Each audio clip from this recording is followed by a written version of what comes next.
All right, y'all, quick and dirty video on the question I get asked more than anything, surprisingly, which is how do you take care of these things? How do you clean them? How do you keep them looking sharp? So we're gonna hit a couple of things, from the things that I would say you really have to worry about to things that, in my opinion, you probably don't. When you're playing the whistle, it's gonna kind of get built up with moisture in the mouthpiece. Some whistles are better at it than others, but I've never played one that doesn't have that problem. It's just kind of a physics thing. As you're blowing through this, there's gonna get condensation in there, and it's gonna start to sound in the way that you're playing. You're gonna start to hear it. So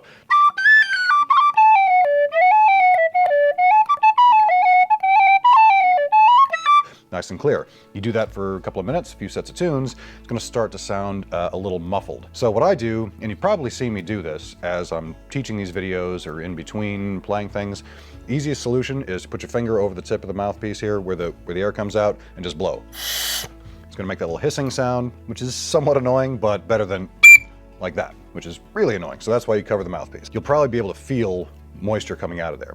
That's usually about all you need to do. Now that of course only works if you have the opportunity to take a break. If you're in the middle of a set of tunes, you can't just stop and go like that. You could, but kind of derailing the tune. So the other option, which unfortunately is a little bit gross, is as you're playing away, is to do that. Suck in. Again, a little gross, sorry, but it solves the problem and only takes a split second and you don't have to interrupt the music. If you're playing a whistle that's not tunable, that's like, say, for example, a generation or an oak or a fat oak, where the mouthpiece is actually glued onto the whistle, the first thing you want to do with that is stick the whistle under some hot water. I mean, it has to be fairly hot because what we're trying to do is melt the glue that holds that. And as you're melting it, you give it about 30 seconds or so. You just kind of want to circularly twist. That's not a word. That's not even close to a word. You want to twist the mouthpiece off, not just yank it, but kind of twist it slowly so as not to break anything, until it'll come all the way off. You'll kind of feel that glue break, and then you can get it so that it's off. Now what that does is it gives you the ability to tune the thing. Why they glue them on there in the first place, I have no idea, but all the mass-produced ones tend to do that. And you don't want that. You want to be able to tune it. When you put it back, you might see, and you can see with this one maybe a little bit, that there's kind of some gunk under there. It's not really an issue in this one, but if there's glue there, what you can use is something like this. This is Goo Gone, and it's citrus powered, I don't know. This is not an ad for Goo Gone, by the way, but it works. It's fairly natural, and it's just using oranges, some sort of orange extract as the method to break up that stuff. That'll take it all off there, it'll keep it nice and clean, and you'll be able to tune the thing without a whole lot of hassle. So that's pretty much the only thing that I would ever really use on a whistle. If the whistle actually does get dirty, it happens in a pub, say somebody spills a beer and your whistle's lying in it and you're not paying much attention and it kind of congeals on there. This kind of stuff, this Goo Gone stuff, will do the job to clean that up without really damaging the whistle. Straight away, I would stay away from any kind of harsh abrasive stuff like Brasso, because it's effectively stripping away some of that metal when it gets right down to it. You're taking away that patina that develops.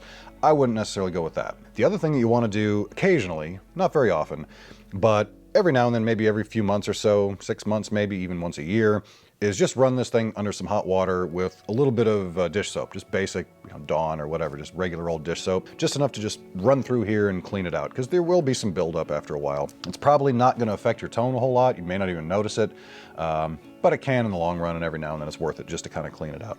That's the extent of the cleaning that I would do. Now, I get a lot of questions about how to make these things look nice and shiny. You can see this one here, and I've actually got a couple other ones. This is the other D whistle that I got only a few months ago, and I've played it a bit, but it's not nearly as tarnished, and it doesn't have those spots quite as much on the finger holes. This is an E-flat whistle, which I play once or twice a year. I just hardly ever play it, because who needs to play an E-flat? Other than the fact that it's just overall a little tarnished, otherwise it looks brand new, because I just never play it. So you don't have those oils from your fingers making those shiny spots on the holes like you've got on these whistles. I actually went to a workshop taught by a pretty famous whistle maker who has built hundreds and hundreds of whistles for folks. And I was invited to go and learn. I was hoping to learn about his process and maybe even pick up some tunes from him. The entire workshop was how to clean whistles. And I was dumbfounded because I don't quite understand why you'd want your whistle to look like it's never been played. It just never made any sense to me. If you're so inclined, again, I would steer clear of any kind of harsh chemicals, harsh solvents like Brasso. What I would use, and I've suggested to people, toothpaste. This is not, again, not sponsored by Quip. This is just what I've got. Any kind of just normal, fairly mellow kind of toothpaste. And a little bit goes a long way. Get a toothbrush, go in there, wipe it away. It's gonna make the thing look bright and shiny. if that's what you want to do. It never really bothered me having mine look like they've been played. I play them a lot, and that's okay. I don't mind that they're not perfect looking. A friend of mine got a brand new chanter from Uilleann pipe chanter from arguably the top maker here in the US, and what he told him when he gave it to him was, I never want to see it looking that nice and shiny again, because that means you're not playing it. My advice overall, don't sweat it if it looks a little scuzzy. It's not the end of the world as long as it sounds good and as long as you're able to make decent music come out of it. That's really the main issue. So hopefully those tips are worth something. The main thing is just keep the mouthpiece clear, and you'll really enjoy playing it a hell of a lot more. So do that little trick every now and then, you'll be in good shape. Hope that helps.